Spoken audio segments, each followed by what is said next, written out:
Today, we have signed a memorandum of understanding between Orange Democratic Movement and the United Democratic Alliance. The cardinal goal of the MOU is to help ease the prevailing tensions in the country, reconcile the population, alleviate their suffering, and move the country forward by addressing the critical social, political, and economic issues our people are grappling with today. As leaders of the largest political parties in the country, we arrived at the understanding that in a time of significant changes and challenges to our nation, it is not enough to merely grandstand or stand aside and criticize, easy as those may be. They say, any madman can kick down a barn, but it takes a good carpenter to build one.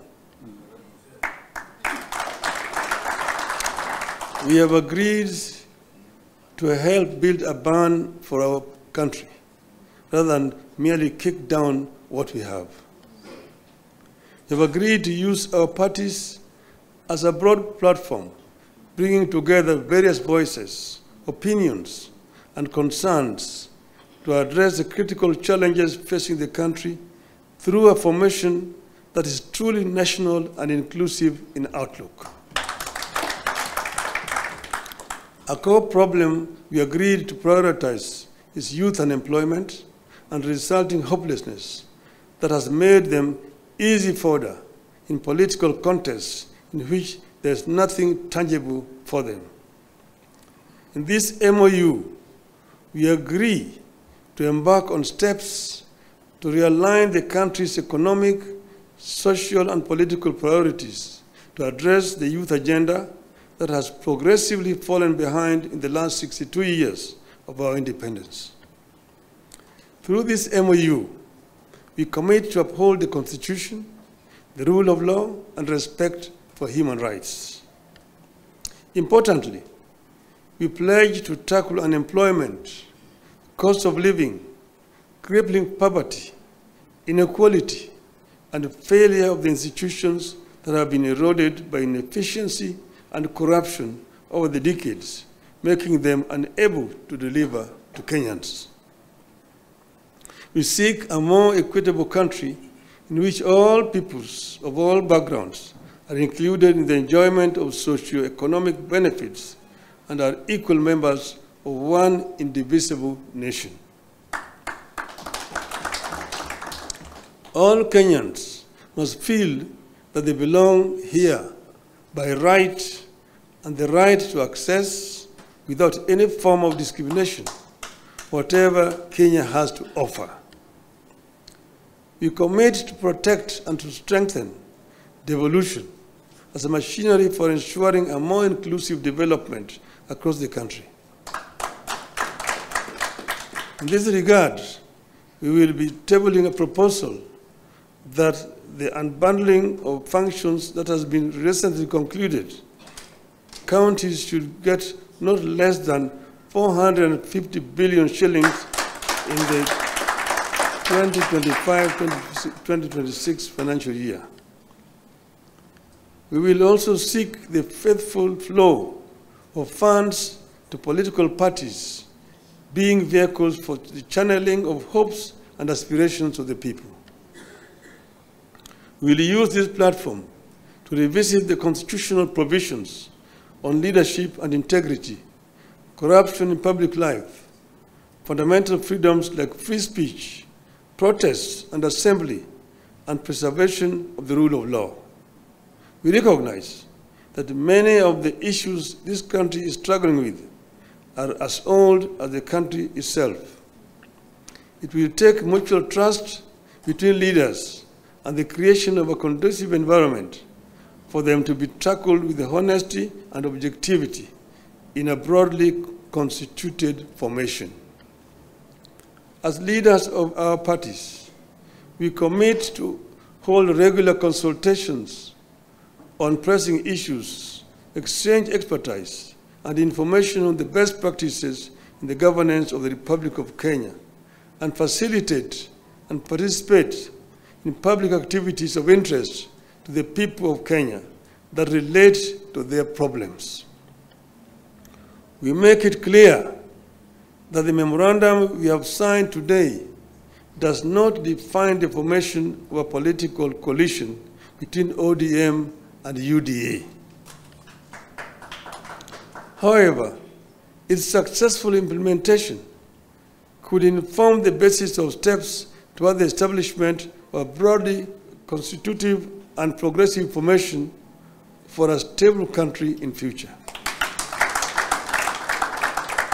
We urge all Kenyans who are interested in having a stable, inclusive, and progressive country, devoid of grandstanding and alienation of whole communities and regions, to rally behind this formation in the interest of our nation.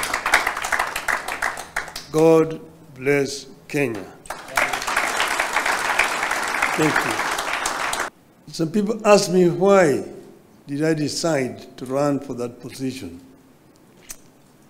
And I say that I was approached by senior leaders on the continent who, when they saw that that position was becoming vacant, they needed somebody with a Pan-Africanist ideology to go and try to set that movement in the right path so that it can achieve the objectives for which the founding fathers formed it.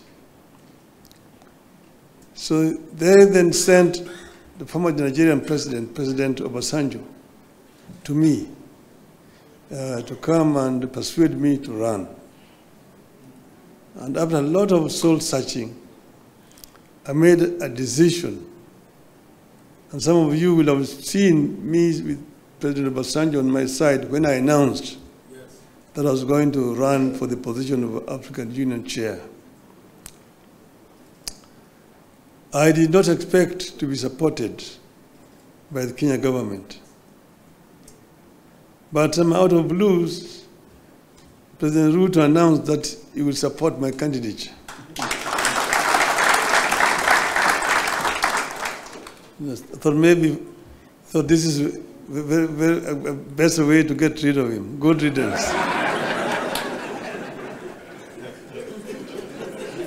I would say that, in respect of the motives,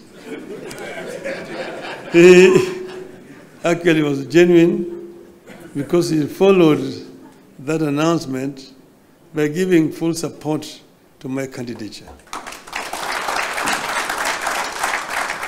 As you know, you cannot run for the chair of African Union without being sponsored by your home government.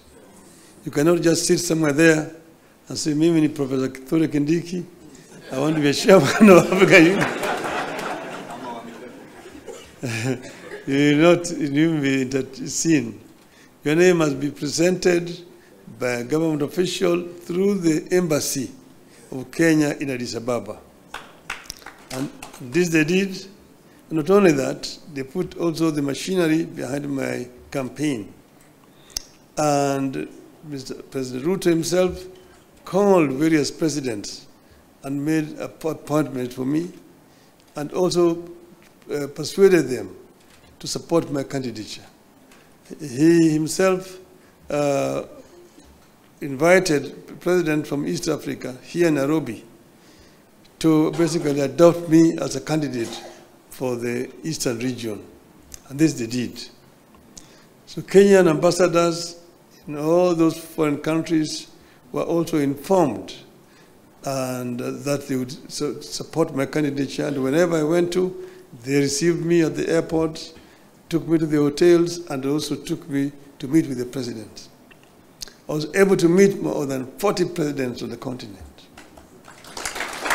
And I traveled Africa from east to west, south to north, like never before.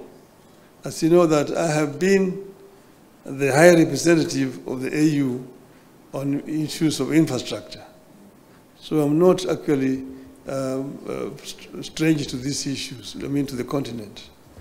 But it gave me a better opportunity to now understand problems facing many African countries firsthand from the leadership of the continent.